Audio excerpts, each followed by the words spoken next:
So in recent years, we've noticed a trend of hedge fund managers spinning out of the large multi-manager platforms.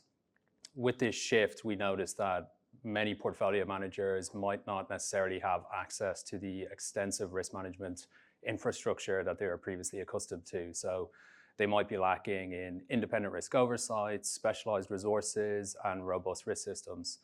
With this shift, we find that those spin-out funds may be more at risk to material drawdowns or other material risk events that could materially impact both investor confidence and also their future fundraising capabilities.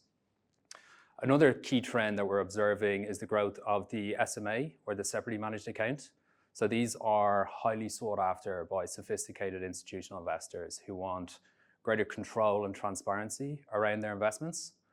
These investors typically have well-resourced risk teams internally that run their own risk, ask detailed questions. So hedge funds need to be prepared to have the right processes in place, have the right systems and the right processes to be able to service those investors and those requests. Hedge fund managers that are running SMAs typically will not be doing so in isolation with those investors. They'll be part of a broader multi-manager portfolio. And so therefore, they need to be in a situation where they can answer key questions around concentration risk, correlation risk, factor exposures, alpha versus beta, and just provide general narrative and insights around their trading strategy and timing. Ultimately, for both trends, really having a critical risk management infrastructure in place is critical to success.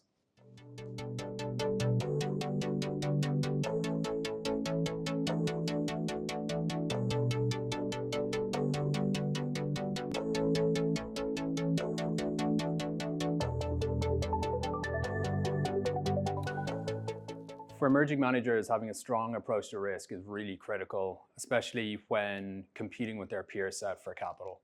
Interestingly, there's a statistic that says less than 30% of funds running less than $1 billion actually have a dedicated risk manager. This suggests that not enough emerging managers are thinking about risk early enough in the maturity of their business, and this presents a clear opportunity for differentiation. Having an institutional grade governance and framework around risk not only is a hallmark of a professional, well-governed hedge fund, but it's something that attracts larger and more sophisticated investors to your fund. So the first step in this will be documenting a risk management policy. This outlines the fund governance, structure, responsibilities, reporting lines, systems, and control mechanisms around the fund. It's something that needs to be a genuine document and really well thought out, not just a tick-the-box exercise. Investors really value managers that have a clear, consistent, and robust approach to risk management. The next step will be documenting a fund risk profile. So this looks more at the investment strategy, investment style, allowable tradable instruments, any performance targets or risk limits. It's something that can help demonstrate greater product integrity, but also help mitigate against style drift.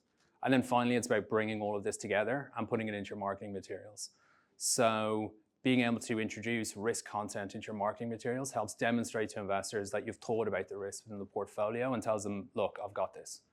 And yeah, so it can be just a real clear differentiator amongst your peer set when trying to build and maintain investor confidence and attract investor capital.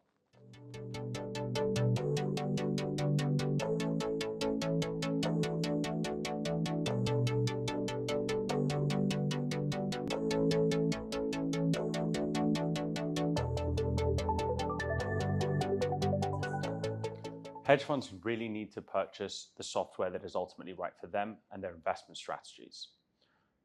They also need to look at what the different systems can accommodate.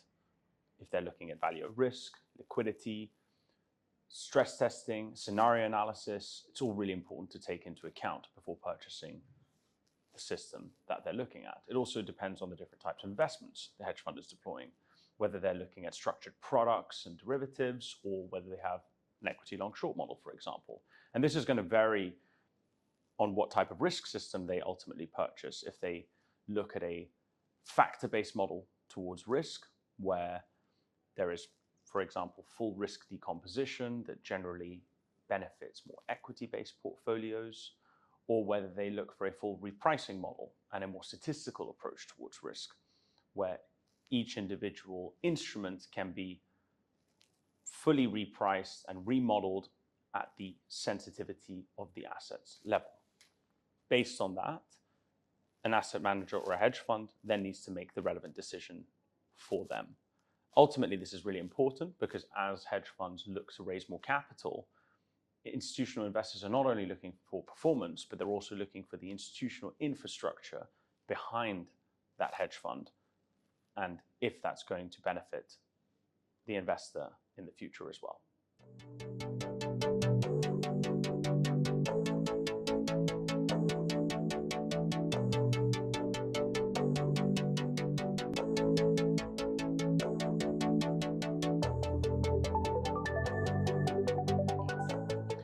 So Landytech is fully integrated with MSCI's RiskMetrics and BarraOne based on the different type of risk model that the client requires based on their different investment strategies. We help to integrate them fully with their systems and our risk platform powered by MSCI. On top of that, we also help to manage and maintain their risk management software as well. We have plenty of experience in this space with our teams coming from hedge fund and the asset management industry. And on top of that, our founders have also got plenty of experience in their previous roles, as well as at Landytech, implementing risk solutions both for institutional investment managers and for hedge funds and asset managers across the world.